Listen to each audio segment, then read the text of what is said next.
สบายดีพี่น้องที่ฮักก็พบอีกครั้งหนึ่งสำหรับวันเสาร์นี้ซึ่งการศึกษาพระคำของพระเจ้ากันหวังว่าพี่น้องทุกคนคงได้รับความสุขสบายและสันติสุขซึ่งมาจากองค์พระเยซูคริสต์เจ้าทุกๆวันในชีวิตของพี่น้องฉะนั้นในเสาร์นี้เราจะมาอ่านพระคำของพระเจ้ากันในอ่าพระธรรมปัญญาจารย์บทที่3ข้อ1ข้อ8ซึ่งเป็นพระคัมภีร์เดิมฮาเลลูยาพระธรรมปัญญาจารย์บทที่3ข้อ1ข้อ8ทุกสิ่งที่เกิดขึ้นอยู่ในโลกนี้เป็นไปตามฤดูกาลและเวลาที่พระเจ้าได้กำหนดไว้พระองค์ได้ตั้งไว้สำหรับเกิดและเวลาสำหรับตายเวลาสำหรับปลูกและเวลาสำหรับหลกเวลาสำหรับฆ่าและเวลาสำหรับปิ่นปัวให้ดีเวลาสำหรับมางลงและเวลาสำหรับก่อสร้างขึ้นพระองค์ตั้งเวลาสำหรับโศกเศร้าและเวลาสำหรับสมชื่นยินดีเวลาสำหรับไว้ทุกข์และเวลาสำหรับฟ้อนรำเวลาสำหรับโยนหินทิ่มและเวลาสำหรับกองหินไว้ขึ้นเวลาสำหรับการจูบและเวลาสำหรับบ่กอดจูบพระองค์ตั้งเวลาสำหรับพบพอและเวลาสำหรับสูญเสียไปเวลาสำหรับเก็บรักษาไว้และเวลาสำหรับโยนทิ่มไปเวลาสำหรับจีกและเวลาสำหรับหยิบเวลาสำหรับมีดเงียบและเวลาสำหรับเว้าจาพระองค์ตั้งเวลาสำหรับหักและเวลาสำหรับสั่งเวลาสำหรับเฮ็ดศึกและเวลาสำหรับสร้างสันติภาพเอเมนฮาเลลูยานั่นก็คือพระธรรมของพระเจ้าซึ่งบอกให้เราว่าทุกสิ่งทุกอย่างพระองค์ได้กำหนดเวลาไว้คือเฮาอยู่ในแคนาดาก็มีเวลานี่คือแต่ฤดูหนาวจะมาถึงแต่ก็หนาวแล้วและก็มีฤดูร้อนฤดูใบไม้ป่งบ่ฤดูใบไม้หล่นฉะนั้นเวลานั้นก็เป็นสิ่งที่เฮากำหนดบ่ได้พี่น้องที่รักในซึ่งเฮาทุกคนเฮาปรารถนาอยากมีได้สิ่งดีๆมีแต่ความสุขมีความปิติยินดีและมีทุกสิ่งทุกอย่างที่เฮาต้องการเฮาต้องการมีสุขภาพที่เข้มแข็งมีเวทงานที่ดีและมีครอบครัวที่ดีพี่น้องที่รักนั่นคือความปรารถนาของมนุษย์ทุกคนเฮาแต่แล้วมนุษย์เฮาจะต้องผ่านผ้าในเวลาที่มีความยุ่งยากในเวลาที่เจ็บไข้ได้ป่วยพี่น้องที่รักคนเฮาก็มีเวลาที่สูงและที่ต่ำคือที่สูงคือในเวลาที่เฮามีความสุขความสบายและมีทุกสิ่งทุกอย่างที่เฮาต้องการและเฮาปรารถนาอยากจะมีและเวลาที่ต่ำก็คือเวลาที่เฮาผ่านผ้าอุปสรรคความยุ่งยากในชีวิตเฮาบ่ว่าจะเป็นการเงินก็ดีจะเป็นปัญหาในครอบครัวหรือสุขภาพความเจ็บไข้ได้ป่วยนั่นทุกสิ่งทุกอย่างนั่นคือเวลาที่ต่ำในชีวิตของเฮาพี่น้องที่รักแต่สิ่งหนึ่งที่พระเจ้าต้องการให้เฮาฮู้เฮาควรมีความพัวพันหรือผูกมัดไว้กับพระเจ้าซึ่งจะเป็นบ่อนที่ให้กำลังแก่เฮาในเวลาที่เฮาผ่านผ้าอุปสรรคบ่แม่นว่าจะเฮาเวลาเฮาจะอยู่ในที่ในสถานที่สูงก็ดีในเวลาที่เฮามีความสุขหรือในเวลาที่เฮามีปัญหาก็ดีฉะนั้นพระเจ้าต้องการให้มนุษย์มีความผูกพันกับพระองค์ในทุกเวลาในชีวิตเฮาซึ่งจะช่วยให้เฮาได้ผ่านผ้าทุกสิ่งทุกอย่าง ที่เฮาประสบในชีวิตเฮาพี่น้องที่ฮักในปี2012เดือน6ซึ่งมีคู่บ่าวสาวได้แต่งงานนั่นก็จะเต็มไปด้วยความสุขความเป็นจริงกันดีเพราะว่าเป็นวันที่สร้างครอบครัวใหม่แต่แล้วต่อมา2เดือนคือเดือน8เจ้าสาวอยากทำสิ่งใดสิ่งหนึ่งซึ่งจะเป็นสิ่งที่ให้เขามีความ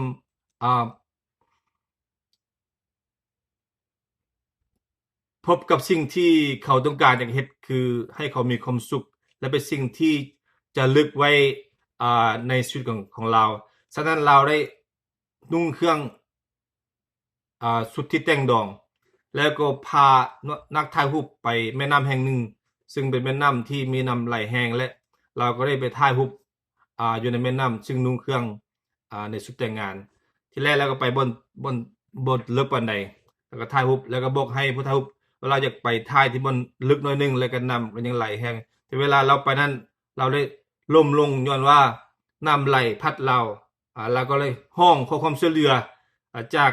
นักถ่ายรูปแต่นักถ่ายรูปก็ยื่นมือไปช่วยเราแต่ว่าเราบ่สามารถช่วยได้เพราะน้ำมันไหลแห้งและเครื่องนุ่งเราก็หนักฉะนั้นเราก็เลยไหลไปน้ำแต่ว่านักถ่ายรูปก็ช่วยตัวเองออกมาได้ฉะนั้นเจ้าสาวก็ได้เสียชีวิตไปเมื่อเจ้าบ่าวซึ่งกำลังทำงานอยู่โรงงานก็ฮู้ว่าเจ้าสาวได้เสียชีวิตเป็นสิ่งที่ลาวบ่เคยคิดบ่เคยฝันว่าสิ่งนั้นจะเกิดขึ้นเพราะว่าเพียง2เดือนเท่านั้นที่เรามีความสุขในการที่ได้สร้างครอบครัวใหม่มีชีวิตใหม่กับภรรยาของเราแต่แล้ว2เดือนต่อมาความทุกข์ก็ได้มาถึงเราพี่น้องที่รักชีวิตของเราต้องการในสิ่งที่ดีๆแต่แล้ววันใดวันหนึ่งเราต้องพบกับอุปสรรคพบกับปัญหาหลายสิ่งหลายอย่างในชีวิตของเราและเราควรเฮ็ดจังได๋พี่น้องที่รักนั่นเป็นสิ่งที่เราจะถามเองว่าเมื่อเราพบปัญหาแล้วเราเฮ็ดจังได๋แม้กระทั่งแต่บางครั้งพระเจ้าเวลาที่พระเยซูอยู่ในโลกนี้ลูกศิษย์ขององค์ก็มีความปิติยินดีมีความสุขที่จะอยู่กับองค์พระเยซูก่อนที่องค์พระเยซูจะถูกตึงบนไม้กางเขนหรือถูกทรมานได้ไปที่ภูเขาแห่งหนึ่งและพระองค์ได้แสดงกายภาพขององค์ในการที่เป็นพระเจ้าและสนทนากับโมเสสและเอลียาในภูเขานั้นเมื่อเปโตรได้เห็นที่นั้นเปโตรก็เลยว่าโอ้อาจารย์เอ้ยขอให้พวกเราสร้างสถานที่อยู่ที่นี่ตลอดไปนั่นก็หมายความว่าเราอยากอยู่ที่นั่นซึ่งเป็นบ่อนที่มีความสุขอยู่เทิงภูและบ่อยากลงมาในบ่อนที่ต่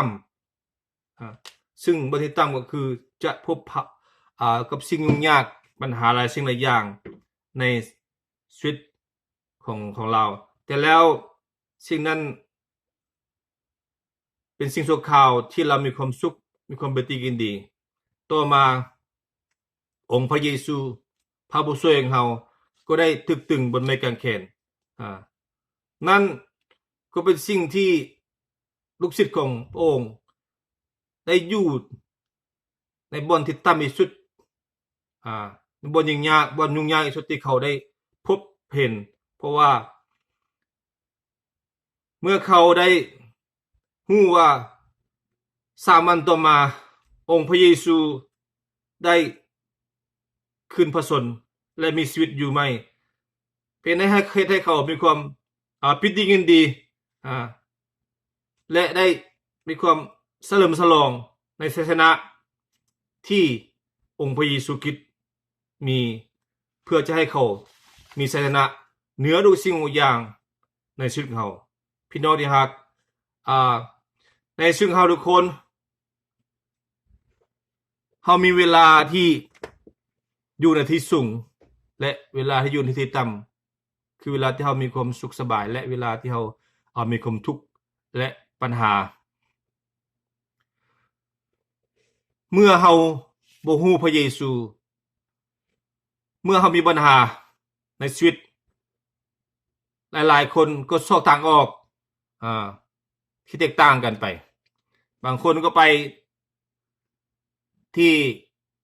บาร์ไปกินเหล้าเมาสุราเพื่อจะให้ลืมปัญหาทุกสิ่งทุกอย่างที่เกิดขึ้นในชีวิตของเฮาแต่นั้นก็ช่วยได้เพียงชั่วคราวแต่แล้วต่อมาเฮาก็ยังอยู่ในปัญหาและมีความรู้สึกเหมือนแต่ก่อนที่เอาผ่านมาน้อยที่ฮักบางคนก็กินยาติดยาเพื่อจะข้ามผ่านปัญหาหรืออุปสรรคในชีวิตที่แท้จริงแต่แล้วบ่สามารถจะช่วยให้เราผ่านพ้าได้ก็เป็นเพียงชั่วคราวนั้น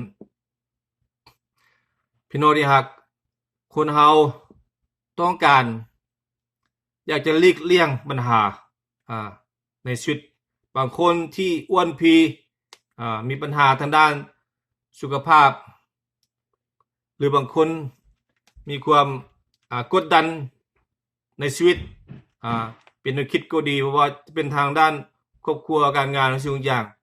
ก็ไปหาหมอก็ให้ยาช่วยในการบ่ให้มีความคิดที่กดดันหรือปัญหาต่างๆที่เกิดขึ้นแต่แล้วแทนที่จะช่วยเราดีขึ้นแต่ให้เรามีความติดยาและเป็นทาสยานั้นตลอดไปพี่น้องที่รักในพระคัมภีร์เก่าซึ่งพระคัมภีร์เดิมได้มีหลายๆผู้ทำนายได้ทำนายการเสด็จมาขององค์พระเยซูคริสต์นั่นก็คือพระผู้ช่วยที่จะมาช่วยให้เฮาทุกคนรอดพ้นจากสิ่งที่เฮาได้ผ่านผ่าอยู่ซึ่งที่เฮาประเสริญ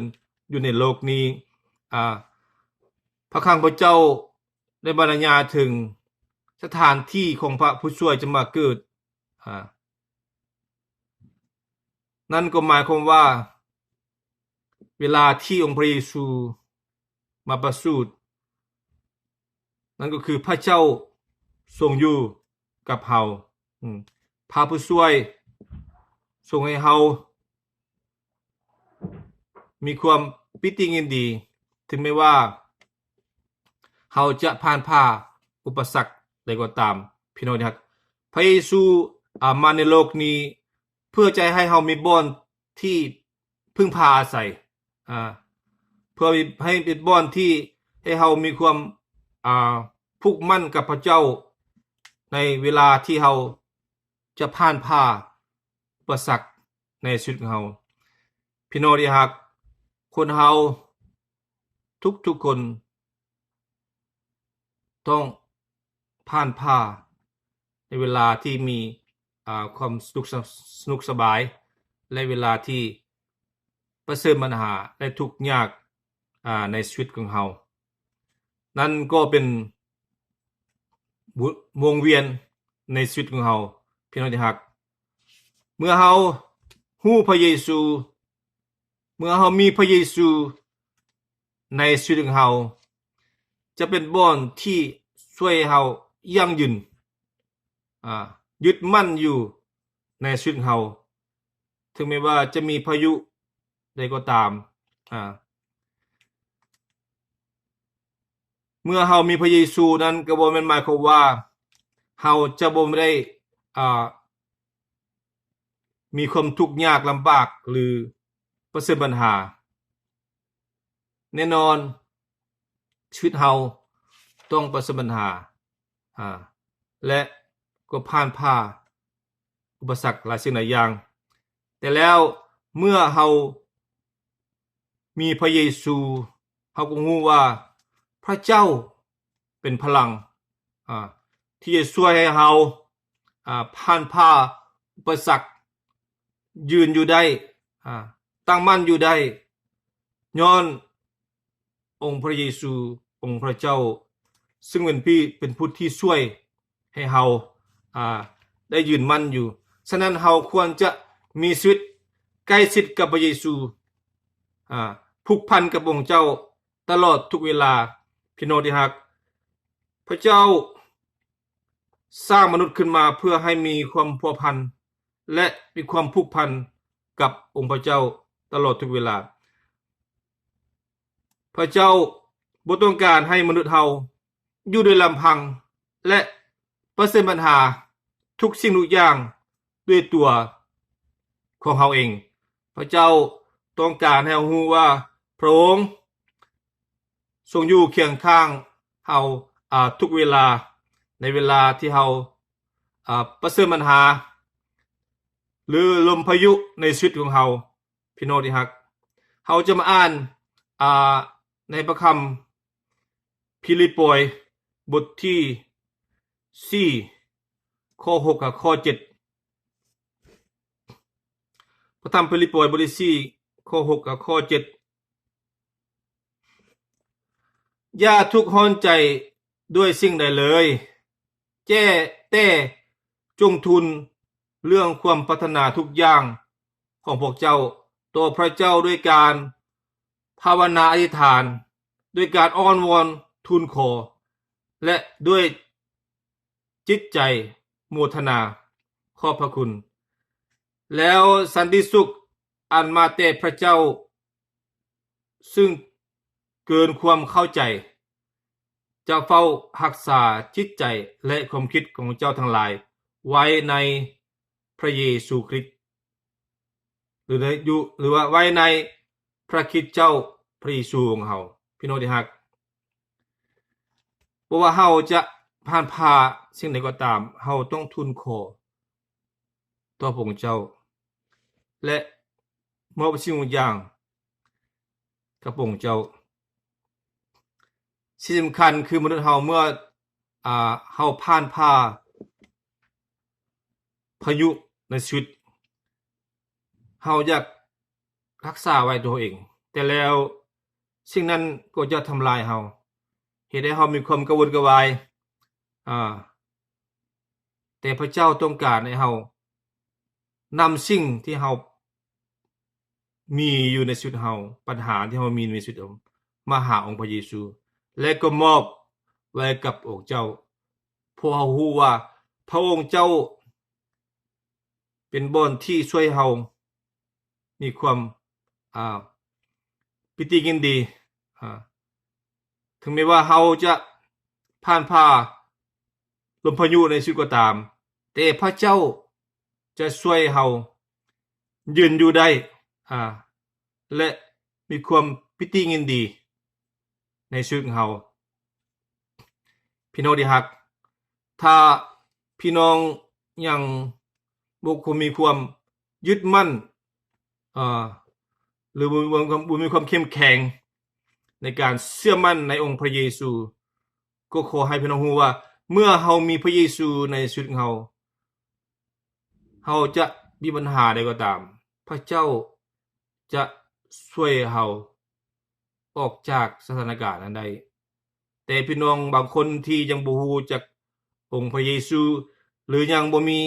องค์พระเยซูอยู่ในชีวิตของพี่น้องขอให้พี่น้องรู้ว่าพระเยซูทรงรักพี่น้องทุกคน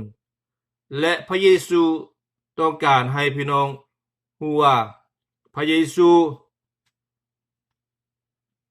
จะช่วยเหลือพี่น้องทุกเวลาพี่น้องจะเฮ็ดสิ่งใดก็ตามจะผ่านอุปสรรคอย่างไรก็ตามพระเยซูจะช่วยให้เฮาเฮ็ดสิ่งนั้นเป็นสิ่งที่สะดวกสบายขึ้นเฮ็ดให้เฮามีความสบายใจขึ้นถ้าเฮารู้ว่าชีวิตของเฮาอยู่ในองค์พระเยซูคริสต์เจ้าพี่น้องที่รักแม้สิ่งใดจะเกิดขึ้นกับพี่น้องก็ตามขอให้รู้ว่าพระเจ้าหรือองค์พระเยซูทรงอยู่เคียงข้างเฮา ตลอดทุกเวลาแต่เฮามีหลายครั้งที่เฮาลืมว่าพระเจ้าองค์พระเยซูของเฮาอยู่เคียงข้างเฮาตลอดทุกเวลาฉะนั้นพี่น้องทักในครั้งต่อไปถ้าพี่น้องบ่เชื่อจังก็ตามจงให้รู้ไว้ว่าองค์พระเยซูคริสต์จะช่วยเฮารอดพ้นหรือผ่านพาจากอุปสรรคนั้นได้อย่างแน่นอนเอเมนฮาเลลูยาก็ขอให้พี่น้องทุกคนจงตั้งมั่นในความรักขององค์พระเจ้าและมีความเชื่อในฤทธิ์อำนาจขององค์พระเยซูคริสต์เจ้าที่จะช่วยให้เราผ่านพาทุกสิ่งทุกอย่างในชีวิตของเราในโลกนี้แล้วสิ่งสำคัญที่สุดคือความรอดพ้นทางด้านจิตวิญญาณของเราทุกคนปรารถนาอยากจะไปอยู่สวรรค์ฉะนั้นพี่น้องที่รักสวรรค์พระเจ้าเป็นเจ้าของสวรรค์และพระเจ้าก็เป็นเจ้าของนรกฉะนั้นเมื่อพระเจ้าลงได้ไปก็ขึ้นกับองค์พระเยซูที่จะเอาไปถ้าเราได้ทิ่มเด็กเก่าเอาใจใหม่ได้รับบัพติศมาในนามพระเยซูและรับพระวิญญาณบริสุทธิ์ให้ดำเนินชีวิตที่ถูกต้องตามพระคำของพระเจ้าก็แน่นอนนั่นก็คือการรับประกันที่ให้เราได้ไปอยู่กับองค์เจ้าในแผ่นดินสวรรค์สำหรับผู้ที่บ่ยังได้ทิ่มเด็กเก่าเอาใจใหม่หรือรับบัพติศมาในนามองค์พระเยซูคริสต์และรับพระวิญญาณบริสุทธิ์ก็พี่น้องสามารถจะเฮ็ดได้เนาะพี่น้องบ่ยากเพียงแต่พี่น้องสารภาพความผิดบาปกับองค์พระเยซูและรับบัพติศมาในนามคือการจุ่มลงน้ำในนามองค์พระเยซูคริสต์พี่น้องจะมีชีวิตใหม่ในองค์พระเยซูฉะนั้นองค์พระเยซูคริสต์เจ้าจะนำพาชีวิตของพี่น้องแต่บางครั้งเฮาก็รู้ว่าเฮาบ่สามารถทำได้ด้วยตัวเราเองเมื่อเวลาเฮาเผชิญปัญหาหลายสิ่งหลายอย่างในชีวิตเฮาองค์พระเจ้าองค์พระเยซูจะช่วยเฮาในทุกสถานการณ์เอเมนขอให้องค์พระเยซูคริสต์เจ้าอวยพรพี่น้องทุกคนกว่าเฮาจะมาพบกันใหม่ในโอกาสหน้าบ๊ายบาย